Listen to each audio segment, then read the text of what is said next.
Está começando. Um programa que consola, esclarece e educa.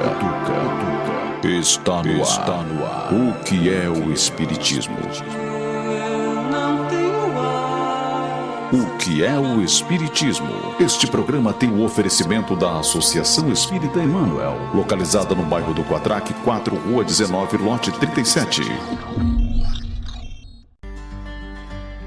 Boa tarde, queridos ouvintes. É com muita alegria que estamos começando mais um programa O que é o Espiritismo? Pelas ondas da Rádio Ilha do Amor FM 106.3. Hoje contamos com o apoio técnico de Raimundo e seu Souza. Eu sou a Camila e estarei com vocês nesta tarde.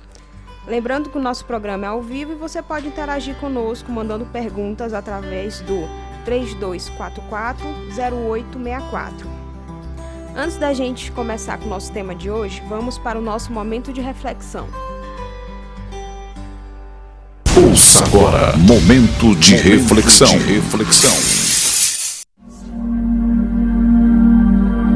Ser voluntário.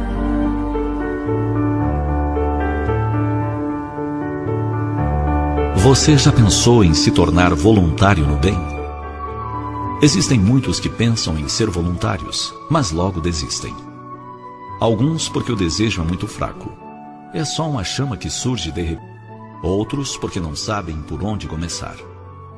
Contudo, voluntários são bem-vindos em toda parte.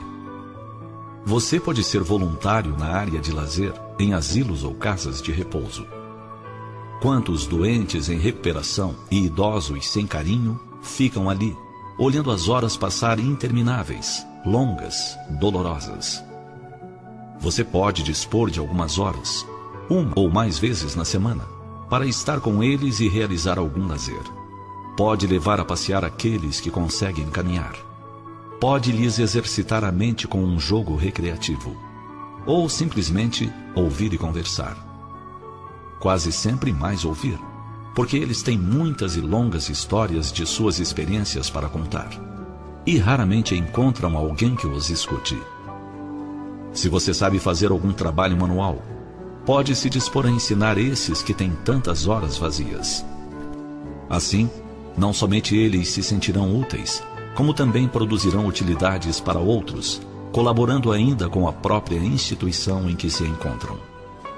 Afinal, recursos monetários sempre faltam em todo lugar. Você pode ser voluntário em creches, centros de saúde, escolas, prisões. Tudo depende das preferências e das habilidades de que disponha, do tempo que deseje ocupar, da cota de amor que deseje ofertar. Você pode servir em instituições religiosas que atendam aos carentes. Se é mãe, pode repassar as suas experiências de educadora, falando a outras mães do quanto é valioso ensinar a um pequenino os conceitos da dignidade, da honestidade. Ensinar como um bebê deve ser acarinhado e como é mais importante um beijo e um abraço de mãe do que muito medicamento. Você pode ser voluntário na assistência social. Não espere que venham bater à sua porta e rogar auxílio. Busque os irmãos necessitados e ajude como puder. Você pode ser voluntário na propaganda do bom. Não aguarde a riqueza para divulgar os princípios da sua fé. Verifique desde já os livros, folhetos, jornais que estão guardados em sua casa. Comece a distribuí-los a quem se encontra em desânimo, a quem está buscando encontrar Deus e se perdeu nos labirintos do mundo. Seja voluntário na seara de Jesus onde você estiver, sem esperar convite especial.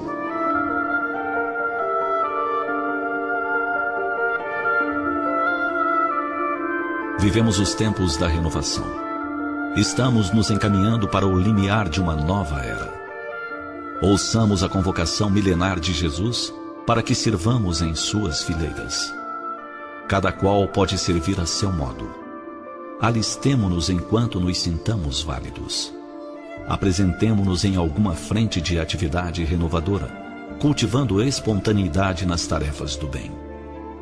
Não importa onde nos encontremos, nem o que tenhamos. Façamos o bem com muito amor, com alegria, como alguém que guarda a certeza de que está semeando estrelas nas estradas da vida, que iluminam tanto os outros quanto a nós mesmos.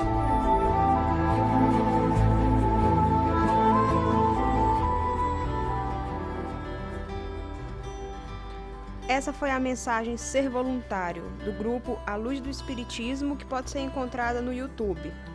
E hoje vamos conversar com o Rodrigo Sereno sobre a disciplina de ser voluntário.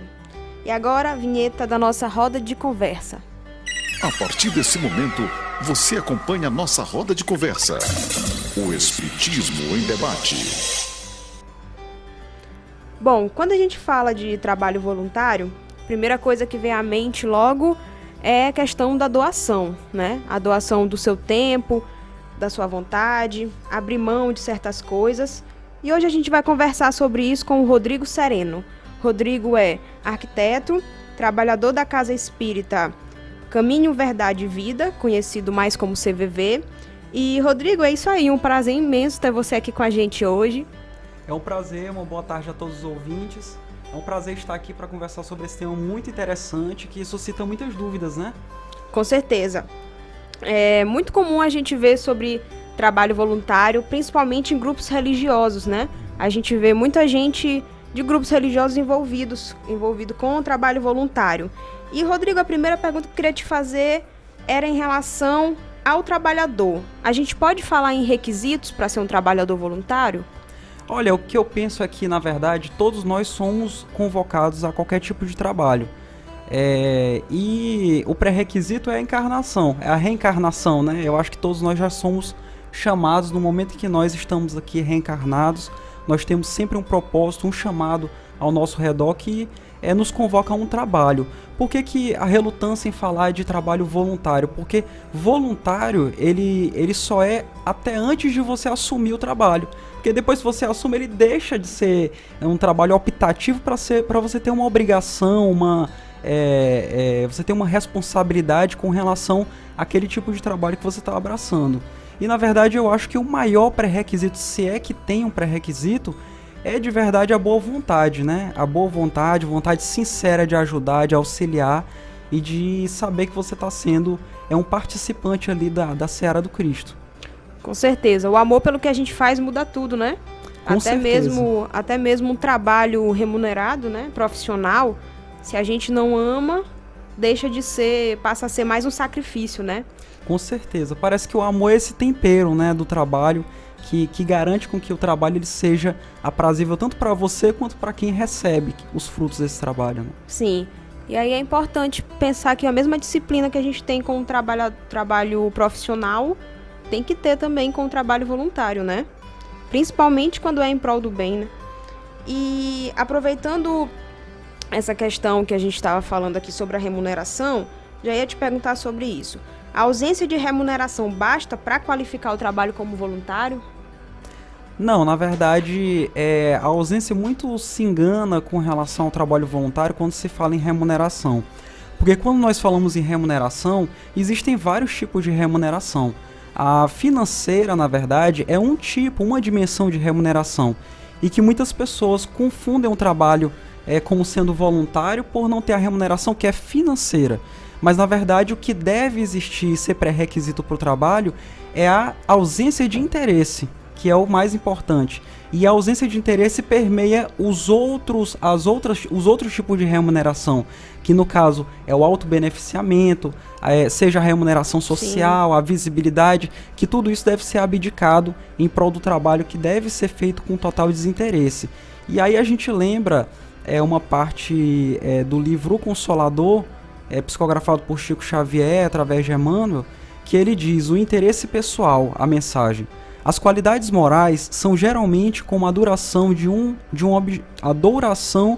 objeto de cobre, que não resiste à pedra de toque. Um homem pode possuir qualidades reais que o fazem para o mundo um homem de bem, mas essas qualidades, embora representem um progresso, não suportam em geral as certas provas e basta ferir a tecla do interesse pessoal para se descobrir o fundo. O verdadeiro desinteresse é de fato tão raro na Terra que se pode admirá-lo como fenômeno, quando ele se apresenta. Então, na verdade, aqui o Emmanuel ele traz essa reflexão muito pertinente quando a gente pensa nessa questão da remuneração do trabalho, né? Sim, tocou num ponto muito bacana, que é a questão da ausência de interesse, né? Porque pode parecer contraditório, mas realmente todo trabalhador voluntário, ele vai de inicial sem um interesse pré-fixado, né? Mas no momento em que ele começa a trabalhar no bem e se sente recompensado com aquele amor que é devolvido para ele, né? Seja qual for o trabalho voluntário, se torna meio que uma coisa viciante, né? Aí você já, no próximo trabalho, você já acaba pensando naquilo que você vai receber. Eu sinto muito isso às vezes, de vez em quando a gente está trabalhando com as juventudes, né, espíritas. Sim, na nossa casa nós temos um trabalho também com a infância, né? Dentro do Departamento de Infância e Juventude, nós temos vários ciclos de atendimento às crianças. E, de fato, esse trabalho, esse feedback do trabalho com relação às crianças, com relação aos jovens, aos adultos, aos idosos, os trabalhos de assistência social, de assistência e promoção social espírita, são muito valiosos por causa desse retorno que a gente acaba tendo, na verdade, do carinho, do amor das pessoas que a gente tem, né, ao nosso redor no trabalho. Sim, com certeza. Estamos apresentando o que é o Espiritismo. Então, Rodrigo, a gente estava falando sobre o trabalhador em si, né? A dinâmica de ser um trabalhador voluntário. E com isso eu queria te perguntar, quais são as maiores dificuldades enfrentadas, geralmente, por quem realiza trabalho voluntário? Eu penso que as maiores dificuldades são conosco próprios, né? Na verdade.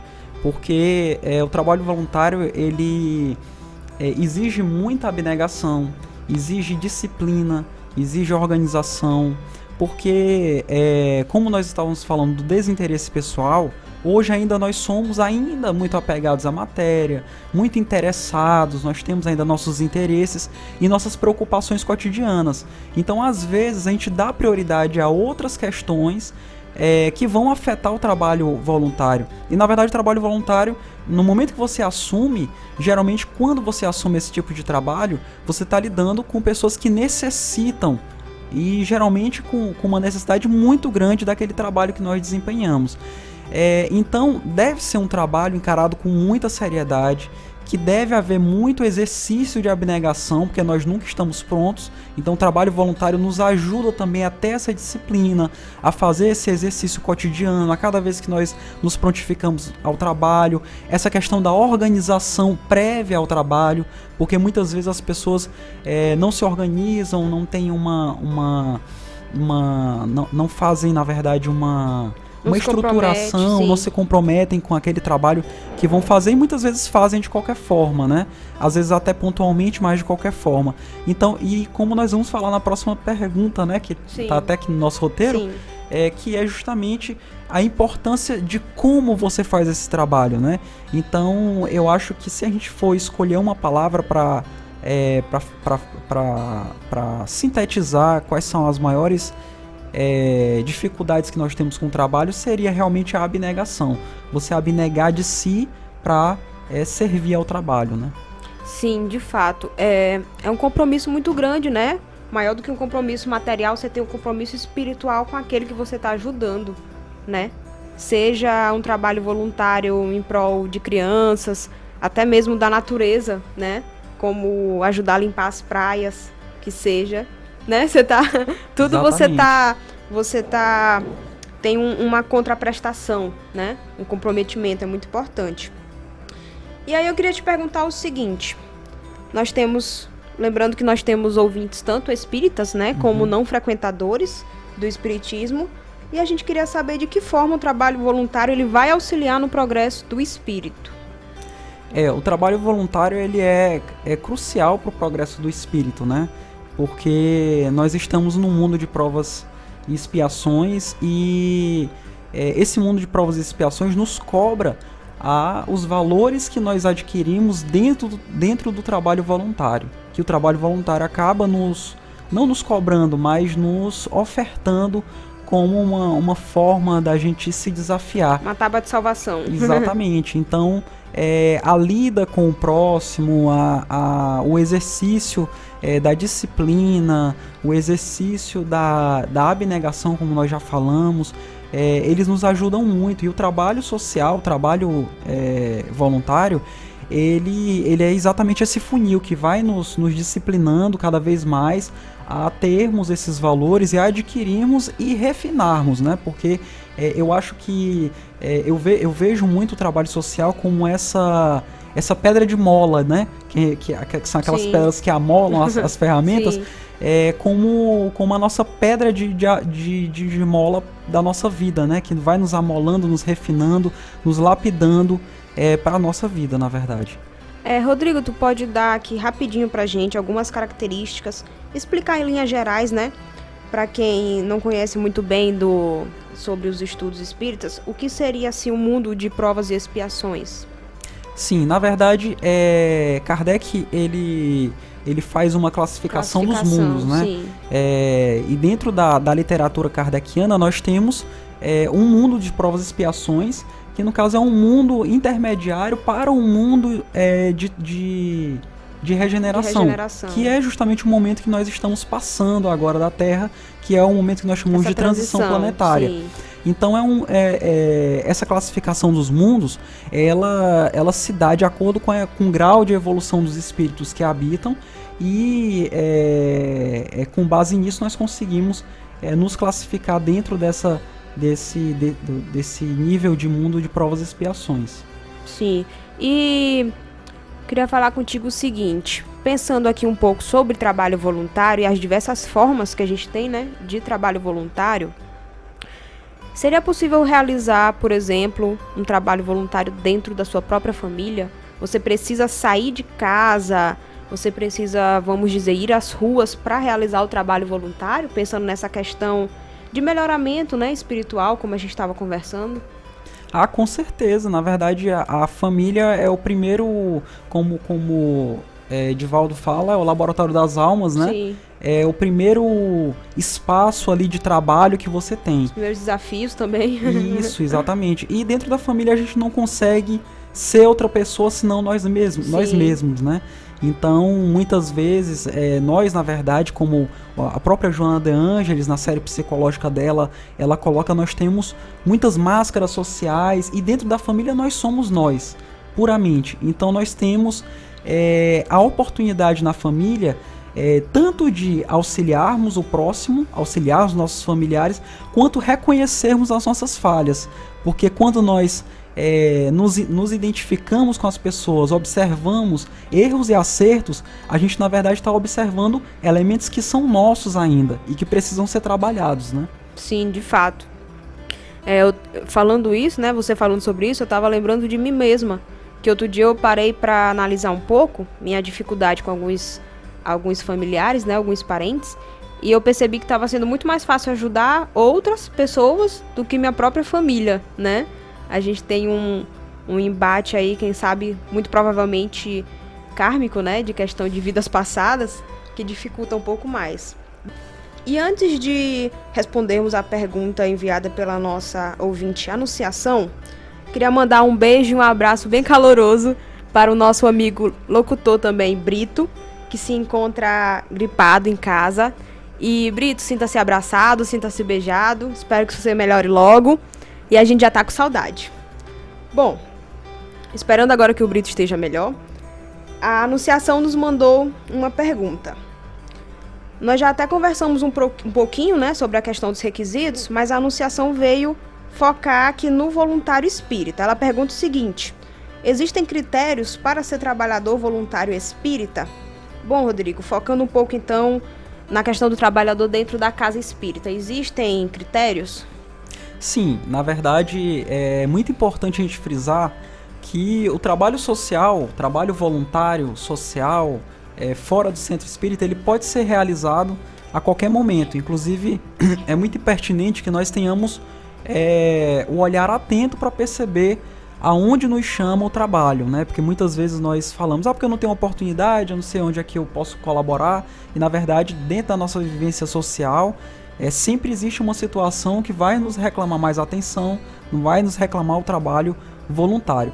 E é claro, dependendo do tipo de trabalho, do trabalho que você vai desempenhar, aonde, com qual tipo de público, você precisa ter algum tipo de orientação, algum tipo de estudo, de preparo.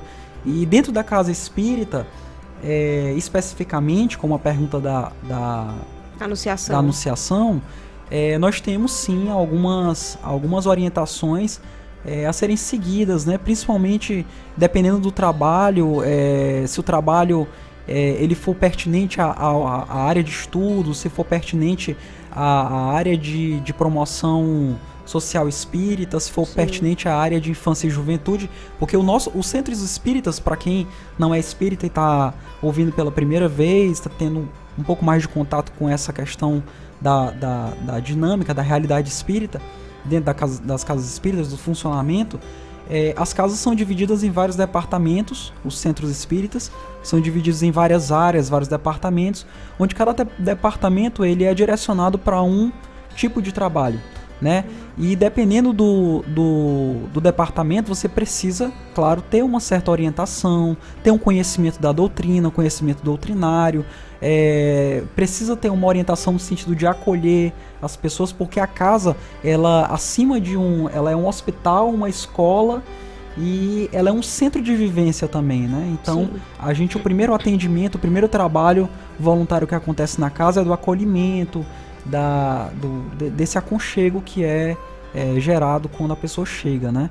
Então precisa sim de uma certa orientação, de um estudo, de um pouco de preparo, né? Sim, com certeza. E você estava falando sobre os departamentos, né? Sim. Eu me lembrei aqui que um dos departamentos que existem nas casas espíritas é justamente o ápice, que é a área de assistência e promoção espiritual.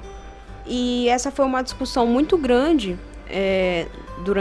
ao longo desse ano na FEMAR, né? Na Federação Espírita do Maranhão, sobre a questão dessa promoção espiritual, porque as pessoas estavam se acostumando muito, principalmente os trabalhadores espíritas, né, a promover a assistência material e esquecendo um pouco a assistência material assistência espiritual, né, promovendo muito a material e deixando de lado a espiritual.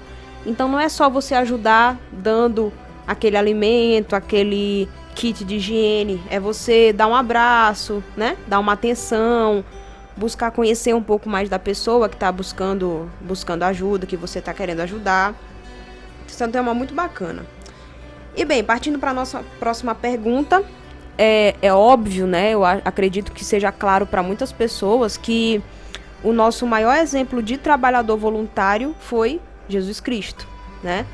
É difícil discutir com o tamanho da grandeza do trabalho que ele realizou.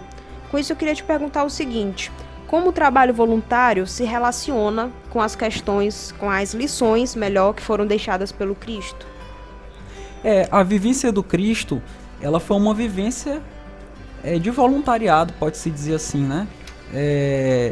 Cristo veio com um propósito justamente de nos mostrar o caminho, de nos orientar, de ser exatamente o caminho, verdade e vida pra gente, né? Então, Cristo ele vem a nos trazer esse arcabouço grandioso do Evangelho, que na verdade é a própria síntese da palavra, que vem do grego evangelion, que na verdade significa a boa nova, né, a boa notícia. É essa questão de nós observarmos o exemplo do Cristo, porque quando a gente estuda a vivência do Cristo, é muito difícil a gente encontrar uma situação a qual o Cristo não tenha passado, né? Então é muito importante a gente observar, estudar o Evangelho de Jesus, estudar a vivência do Cristo, observar o que ele nos trouxe de ensinamento, para que a gente possa refletir isso em nossa vida. Porque na verdade a vida inteira de Jesus foi uma trajetória de exemplo no sentido do auxílio ao próximo, do olhar caridoso, do olhar amoroso, do olhar atencioso em relação ao próximo, né? Sim, de fato. Daí porque a gente sempre lembra que o Cristo não deixou nada escrito, né? Não deixou lições, não deixou livros, deixou exemplos, né? E era pra gente justamente aprender com esses exemplos. Bom, falando um pouco mais aqui sobre a questão do trabalho voluntário nas casas espíritas. É muito comum quem de repente tem aí algum parente, algum familiar, alguém conhecido que é frequentador da casa espírita, ouvir falar que nós somos os trabalhadores da última hora, né? E eu queria te perguntar justamente isso. O que significa dizer que o espírita é o trabalhador da última hora? Teria alguma coisa a ver com o trabalho voluntário? Ah, com certeza. Na verdade, quando a gente fala em trabalhador da última hora, a gente tem que revisitar a parábola do trabalhador da última hora. E na parábola, Jesus ele faz um paralelo do reino dos céus como se fosse o senhor da vinha, né? E que sai, no caso, na primeira hora do dia, a chamar os trabalhadores. E ele chama os primeiros trabalhadores e ele faz um acordo, no caso, de pagar 1 denário para esses trabalhadores. E são os únicos que ele faz um acordo. Os próximos que ele vai contratando na terceira hora, na sexta, na 1/10, ele fala que vai pagar o justo, né? Na verdade. E não acorda um valor. Isso é muito interessante na parábola. E aí eles elaboram ao longo do dia, cada um entra num horário do dia. E isso é interessante porque esses horários do dia em que o senhor da vinha vai contratando, vai chamando os trabalhadores, eles são muito semelhantes aos ciclos que nós vamos passando na própria trajetória de evolução da Terra. Sim. Então, quando os primeiros trabalhadores chegam, eles fazem aquele trabalho mesmo braçal, de abrir os caminhos, de semear a terra, de arar a terra, e depois vem os trabalhos de semear, de colocar as sementes, depois vem os trabalhos da colheita. Então, quando a gente vai analisando os trabalhos que cada trabalhador vai fazendo, a gente entende por que no final ele paga o mesmo valor para todos os trabalhadores. Porque, na verdade, os trabalhos que são feitos no final do processo de cultivo da terra são os trabalhos que exigem mais atenção.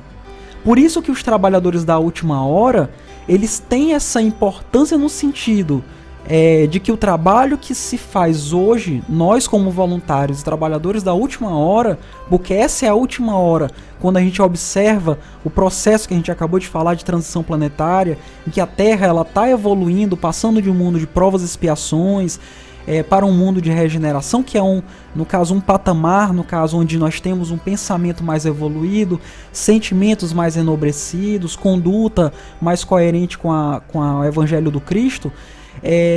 Nós observamos que esse momento é um momento crucial e que todo o trabalho que é feito aqui hoje, voluntário, ele exige esse cuidado, ele exige esse apreço, ele exige, na verdade, essa perícia maior por nossa parte, né?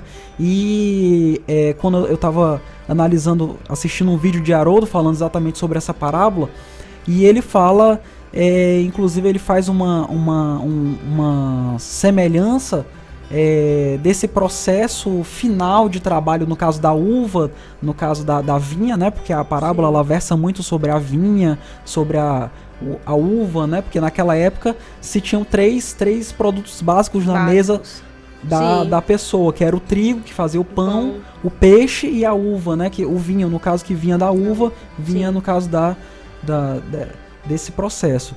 Então, ser o trabalhador da última hora tem tudo a ver conosco, no caso, com o que nós nos propomos a fazer, tanto na doutrina espírita quanto em qualquer outra denominação religiosa.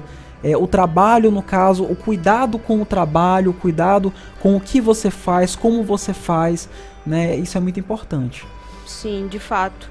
É uma corrente, né? Uma cadeia lógica que, se você rompe um elo, tudo se parte, né? Não tem como dizer que um foi mais importante que o outro. E bom, já estamos nos encaminhando para o final do programa, mas antes de partirmos para a nossa última pergunta ao Rodrigo, vamos mandar também um beijo caloroso para a Andréia, do Grupo Divulgar. Não temos beijo apenas para o Brito, temos também para a Andréia. Bom, Rodrigo, Andréia, Isabela, todos os outros também sintam-se beijados. Bom, Rodrigo, partindo aqui para a nossa última questão da tarde. Sabemos que o tema é muito extenso, né? Mas infelizmente não temos tempo para discutir tudo. O que eu queria te perguntar por último é o seguinte: Muitas pessoas alegam não possuir tempo para a realização do trabalho voluntário. A gente sabe como os dias de hoje exigem demais da gente, né? De que forma elas podem auxiliar no trabalho do bem? É interessante porque quando a gente pensa em trabalho voluntário, ou em fazer um trabalho voluntário, geralmente a gente escuta muito das pessoas. Ah, eu não tenho tempo. Sim. Ah, porque... Mas quando a gente, por exemplo, testa chamar pra algum lugar, vamos sair pra tal lugar. Arranja tempo na hora. É que nem a gente tava ouvindo uma palestra no centro que falava exatamente sobre essa temática, né? Que quando a gente se prontifica a um trabalho social, um trabalho voluntário, a gente mede distâncias e vê, porque tem que ver a viabilidade, tem que ver isso, tem que ver aquilo. E a gente não se lembra que a gente é sempre assistido, né? Quando a gente se dedica a um trabalho dessa natureza, né? A gente sempre tem a assistência. E é incrível. Na nossa casa espírita mesmo, a gente sempre iniciou vários projetos. Inclusive, a gente está passando por um processo de atualização dos nossos projetos sociais. E a gente nunca teve recursos financeiros, nem estrutura mesmo para fazer, mas sempre que a gente se prontificava a fazer alguma coisa, e eu acho que o Meimei também ele um case também de sucesso, né? Sempre surgia, sempre aparecia alguém para ajudar, a gente sempre tem as portas abertas. Isso é uma prova a cada dia que realmente o trabalho ele vem sendo bem assistido. Mas enfim, voltando para a questão do tempo,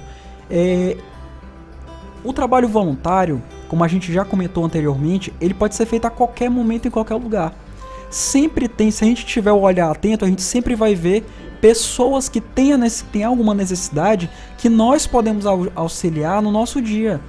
Então, a qualquer momento, na rua, no supermercado, sempre vai ter alguém. E às vezes a gente pensa em trabalho voluntário como um trabalho grandioso, uma coisa muito grande que nós devemos fazer. E na verdade são pequenas coisas às vezes que nós não temos os olhos de ver, nós queremos olhar as grandes coisas, um fenômeno, uma coisa muito grande. Uma mudança grande no mundo, né? Uma mudança grande no mundo, queremos ser partícipes de uma mudança grande. Na verdade, a gente não se lembra que as mudanças grandes são feitas por mudanças pequenas. E que Jesus mesmo, como grande voluntário da humanidade, ele veio em uma manjedoura, em uma cidade muito pequena, e ainda assim ele mudou o mundo pela sua grandiosidade. E não pela grandiosidade dos fatos, mas pela grandiosidade do amor que ele tinha. Sim, da pessoa que era. E aí a gente faz um resgate da última pergunta, que a gente estava conversando aqui nos bastidores, e acabou realmente faltando a gente falar uma informação que é bem importante. É que nessa parábola do semeador, na parábola do trabalhador da última hora, quando ele fala que o trabalho final ele é um trabalho tão importante quanto o trabalho que é feito durante todo o dia e que foi iniciado pelos primeiros trabalhadores, é porque esse momento que nós passamos de transição, esse momento é um momento muito turbulento. Então é um momento que nós temos muita corrupção escandalizada, que a gente tem muitas guerras, muitos conflitos. E aí quando a gente olha até pelo cenário geopolítico da América do Sul, onde nós estamos situados, nós temos muitos conflitos, né, geopolíticos hoje no mundo. E isso, no caso, são motivos de sofrimento para a humanidade. E esse sofrimento é exatamente aquela prova que a gente precisa para concretizar aquele trabalho e a gente conseguir transcender de um mundo de provas e expiações para um mundo de regeneração. E nesse ínterim de turbulência, geralmente a gente a gente muitas vezes se pega na aflição do dia a dia, sem tempo, sem paciência para se dedicar a um trabalho voluntário. E na verdade é por isso que na parábola Jesus coloca como esse último trabalho da última hora como sendo muito importante, porque ele é feito sob todas essas circunstâncias que são controversas. Então por isso que a gente precisa da disciplina, do cuidado, da acuidade quando a gente faz esse trabalho. Sim, de fato. Bom, deu para perceber que apesar de ter que lidar com muita abdicação, né, das nossas questões cotidianas, é muito gratificante, né? Fica essa mensagem aí pro pessoal, que é muito gratificante você poder ajudar o outro. Bom, essa foi a nossa última pergunta da tarde ao Rodrigo, e vamos passar agora para o quadro Minha Casa Espírita. Acompanhe agora o quadro Minha Casa Espírita. Conheça um pouco mais sobre as atividades desenvolvidas pelos Centros Espíritas do Maranhão. Bom, Rodrigo, eu já adiantei aqui pro pessoal que você é palestrante espírita e frequentador do CVV. Fala um pouquinho pra gente sobre a casa espírita que você frequenta. O Caminho Verdade e Vida, ele tem aproximadamente 11 anos, né? Ele se localiza ali 2 ruas atrás da Polícia Federal, na rua B, quadra 25 do Coaserma 2. E ele é um centro que funciona de domingo a domingo. Nós temos atividades todos os dias da semana e nós temos muitos estudos. Nós temos os ERDs, que são o estudo sistematizado da doutrina espírita, onde todo o conhecimento espírita ele vem ali gradativamente organizado através de vários módulos. Nós temos o EAD, que é o estudo avançado, nós temos o estudo das obras de André Luiz, nós temos o NEP, que é o Núcleo de Estudo e Pesquisa do Evangelho, e nós temos vários outros estudos que, se a gente for numerar agora, a gente não consegue terminar. Mas a gente tem também os trabalhos como a evangelização infanto-juvenil, que inclusive hoje foi a finalização do último semestre de 2019, e aí nós deixamos o convite para quem tiver filhos, tiver sobrinhos, crianças, vizinhos, que convidem, porque a doutrina ela é tão esclarecedora e às vezes eu me pego me vendo como criança, tendo a oportunidade de conhecer enquanto criança a doutrina, né? Acontece, a evangelização infanto-juvenil acontece aos sábados, das 9 às 10 horas da manhã, é infantil, e a juvenil acontece das 4 horas da tarde até às 6. A palestra pública, nós temos também a palestra pública, que acontece aos domingos, a partir das 18 horas e vai até às 19. E a palestra pública são temas não sequenciados, são temas muito interessantes em relação à própria circunstância que o mundo passa, sim. E também a temas doutrinários, né? Bom, esse daí é o CVV, né? O Centro Espírita Caminho, Verdade e Vida, que o Rodrigo frequenta. Se você quiser saber mais sobre as casas espíritas aqui do nosso estado, é só entrar no site da FEMAR, Federação Espírita do Maranhão, que lá você vai encontrar todas as outras casas espíritas do Maranhão. Bom, vamos agora passar para a Agenda Espírita. Puxa a vinheta. Confira agora a Agenda Espírita. Bom, o que temos de programação para esse mês? Nos dias 14 e 15 de dezembro, temos o 3º seminário Equilibrando as Emoções, que acontecerá no auditório da OAB, a Ordem dos Advogados do Brasil, no Calhau. Um palestrante convidado será o André Luiz Peixotinho e vamos ter como tema central o Espírito e a Evolução. Temos também no dia 24 de novembro o 14º Seminário da Família, que ocorrerá no Grupo Espírito Eurípedes Barçanufo, que fica localizado na Avenida dos Franceses, na Alemanha. Temos também no dia 30 de novembro o encontro da APSE, que é a área de assistência e promoção espiritual, promovida pela Federação Espírita Maranhense. Será no dia 30 de novembro, das 15 às 18, na sede da FEMAR, localizada no centro. O tema tratado será sobre a situação e política assistenciais aos moradores de rua. Por fim, adiantando logo o calendário do ano que vem, temos a 40ª Conesma, de 23 a 25 de fevereiro de 2020. O tema da próxima Conesma será a conexão entre as 3 revelações. E agora vamos passar para o nosso momento de arte. Sobre arte espírita de qualidade. Você acompanha no Momento Cultural. Momento Cultural. Bom, trouxemos hoje aqui o poema A Caridade, de João de Deus, da sua obra Campo de Flores. Eu podia falar todas as línguas, dos homens e dos anjos. Logo que não tivesse caridade, já não passava de um metal que tine, de um sino que vão soa. Podia ter o dom da profecia, saber o mais possível, ter fé capaz de transportar montanhas. Logo que eu não tivesse caridade, já não valia nada. Eu podia gastar toda a fortuna, a bem dos miseráveis. Deixar que me arrojassem vivo às chamas. Logo que eu não tivesse caridade, de nada me servia. A caridade é dócil, é benévola, nunca foi invejosa, nunca procede temerariamente, nunca se ensoberbece. Não é ambiciosa, não trabalha.